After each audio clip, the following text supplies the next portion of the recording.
भोंदू खरातची सलग 14व्या दिवशी चौकशी सुरू. कोर्टात हजर करण्यापूर्वी खरातची चौकशी. दुपारी खरातला नाशिक कोर्टात हजर करणार. एसआयटीच्या तपासातून भोंदू खरातचा आणखी एक कारनामा समोर. शाकाहारी लोकांना मासा खाण्यास भाग पाडले.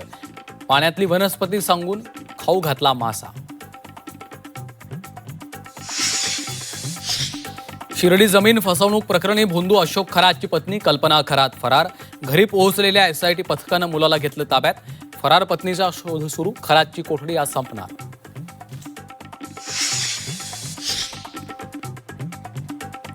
राज्य मंत्रिमंडळाची आज महत्त्वाची बैठक. अवकाळीमुळे झालेल्या नुकसानीचा आढावा. मंत्री नरहरी झिरवाळ कॅबिनेटला उपस्थित राहणार का, याकडे लक्ष. आमदारांना पुन्हा उमेदवारी मिळू नये यासाठी नरेश अरोरांनी अजित पवारांना चुकीचे सर्व्हे दिले. आमदार अमोल मिटकरींचा आरोप. पवारांवर टीका करण्याचीही सूचना दिल्याचा दावा.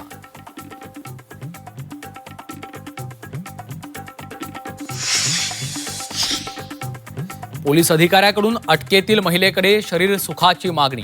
अकोल्याच्या सिव्हिल लाईन पोलीस ठाण्यातील धक्कादायक घटना. संबंधित पोलिसावर निलंबनाची कारवाई. आजपासून नव्या आर्थिक वर्षात अनेक नवे नियम. नोकरदारांसाठी आयकर कायद्यात बदल. सर्वसामान्यांच्या पगारासह प्रवासाचीही गणितं बदलणार. आर्थिक वर्षाच्या पहिल्याच दिवशी महागाईचा भडका. व्यावसायिक गॅस सिलेंडर 195 रुपयांनी महाग. घरगुती गॅस सिलेंडरचे दर मात्र जैसे थे. आखातातील युद्धामुळे दैनंदिन वापरातील वस्तू महागण्याची शक्यता. एसी, फ्रीज, स्मार्टफोन, टीव्ही महागण्याची शक्यता. कच्चा माल महागल्यानं दरवाढीचं चिन्ह.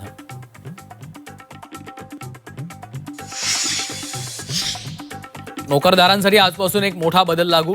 नोकरी सोडल्यास सेटलमेंट होणार वेगात. 48 तासांच्या आत सर्व देणी द्यावी लागणार. 2 दिवसांपेक्षा जास्त उशीर झाल्यास व्याजासह पैसे परत मिळणार.